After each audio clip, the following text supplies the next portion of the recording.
Welcome to part 5. Today we're going to be embellishing, but I thought we'd talk first about the materials and kind of where to find them and what I pulled. So here we have kind of the threads that I thought might work. So when I'm embellishing, I work a lot with metallics because then you see a little bit of, glitz. So I've got the orchid color, I've got pink, I've got purple, anything that was kind of in my palette of the panel. I've also pulled the sizzle, which is beautiful. This has to be couched on. It's a 8 weight, but it's really, really beautiful texture, metallic. I've also got some more of that. This is that purple that we used on the lotuses. So this is a 12 weight. This is the fruity. So that's kind of the thread selection that we've got going on. So in almost every embellishing project that I work on, I use this magic stuff. My daughter calls it unicorn poop, but it's just this rainbow silk kind of roving. But what's so beautiful is it comes every color of the rainbow, but you can kind of stretch it and pull it as thick or as thin as you want, and there's just a ton of different texture. It's curly, it's straight, it's stringy, it's kind of everything in every color. The actual word for this is rainbow silk sheets, I believe, and you can get it at darngoodyarn.com. So that's essential in almost everything. Then I've also pulled this kind of variegated green that I'm going to couch on and maybe use in the seaweed.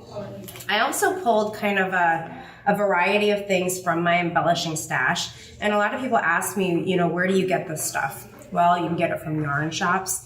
You'd be amazed at how many people come out of the woodwork if you say, I want to start embellishing. They just bring you stuff because everybody has a little stash. So I've got some black tones. I think this was probably bought at Hobby Lobby or Joann or something, but it's just got a variety of the black. So we can use some of this for the feathers or the trim on the heron.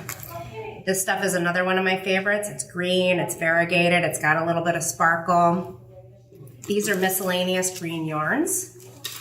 Again, this is a purple embellishment kit that I think was bought at a craft show. And here's the oranges that are in there too. This one's really cool, purples, fuzzy, lots of texture. Got another one that's a variegated blue, and it's got some of those bally textures, so that'll pick up kind of our pebbles on the background. This I bought special for this project. So this is white eyelash that's going to make beautiful heron feathers. And then Angelina. I use Angelina on just about everything too because I love sparkle. But it comes in a variety of colors. We've got gold, we've got silver, pink, blue. But you can either stretch it and just kind of pull a little bit of it, throw it down, couch it on, or it fuses to itself so you can iron it and then quilt it on too.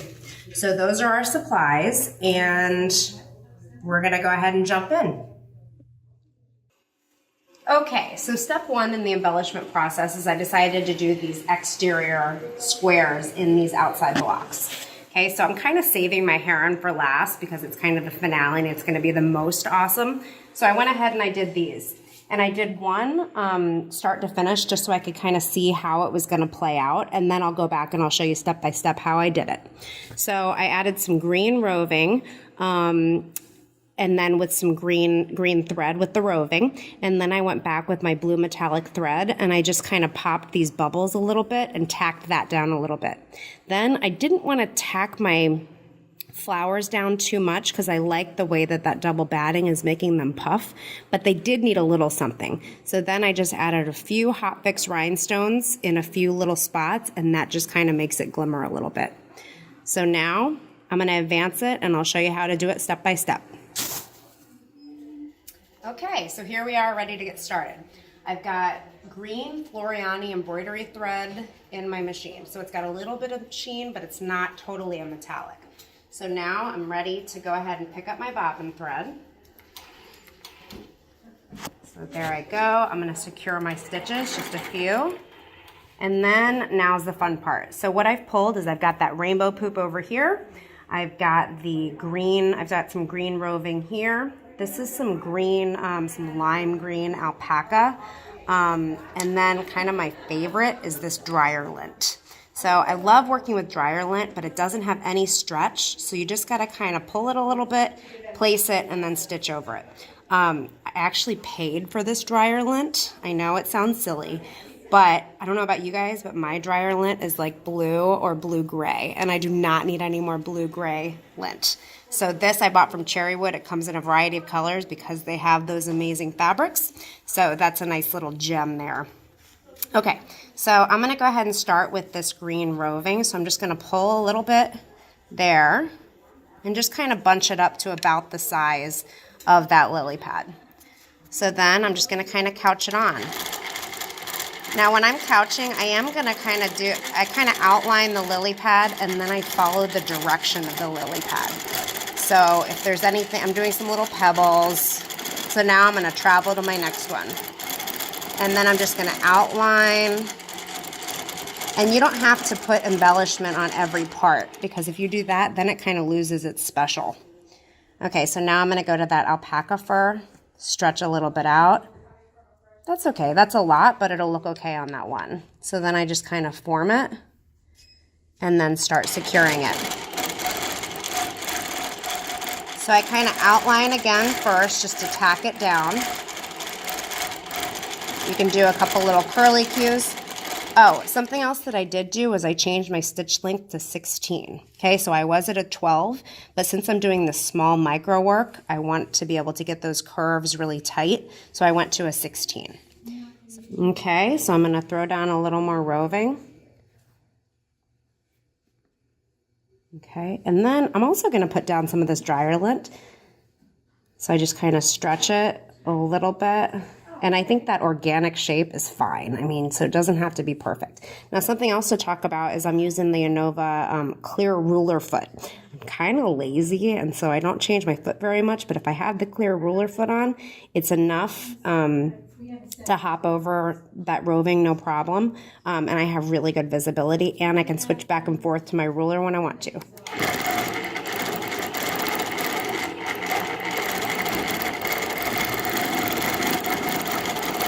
So outlining, and then a few little pebbles just to secure everything. I'm gonna go back over here and give that a little more, I think. Okay, and then I'm gonna travel to my next lily pad and just keep doing it. Okay, so I'm gonna finish up all the green on the exterior blocks, and then we'll come back and do the metallic next. All right, so I finished up my green roving. I've switched over to blue metallic thread on my top. Still doing the deco bob in the bottom, so I'm keeping consistent with that. Make sure that when you switch threads that you've checked your tension. Sometimes you have to loosen it up a little bit on the top when you're working with metallic. I didn't have to make any adjustments, so happy day. So now I'm ready to start quilting. So with this step, I'm not gonna do any couching or embellishing. I'm just gonna do a little bit of thread painting and just kind of pop these out a little bit and tack it down. So there I picked up my bobbin, and now I'm just gonna kind of do like outlining some of these circles, just following the fabric. And this is what I do most of the time, is I just kind of follow what the pattern in the fabric is doing. And this is so forgiving, like, because it just kind of disappears and gives me a little bit of color with that metallic. So I'm just following the waves here. A few bubbles here and there. I'm gonna come around and travel around that flower. You'll never see it. Come along here. I'm gonna travel up here. Little bubbles, little bubbles. Come around, and I just wanna tack this down. So I'm just kind of coming along with some bubbly patterns. See, I mean, it's just a very loose follow here. But really, you're just doing texture more than anything. Okay, so that's all I need to do. Also in this step, I'm gonna add that bling. So I have my Hot Fix Rhinestones right here, and I'm just adding these kind of in the middle here. The hardest part about these is placing them. They have these little tool things that have like gum on them, but I didn't bring that. Okay, so now I've secured it, and then I'm just gonna use my little Hot Fix tool and hold it for about 12 seconds. I won't make you wait 12 seconds, but once you're done, that's what it looks like. And I do about 2, 1, 3, whatever kind of work. So not too much, just enough to catch the light, and that's it. So I'm gonna go ahead and do those on the rest of the blocks, and the next step will be the heron.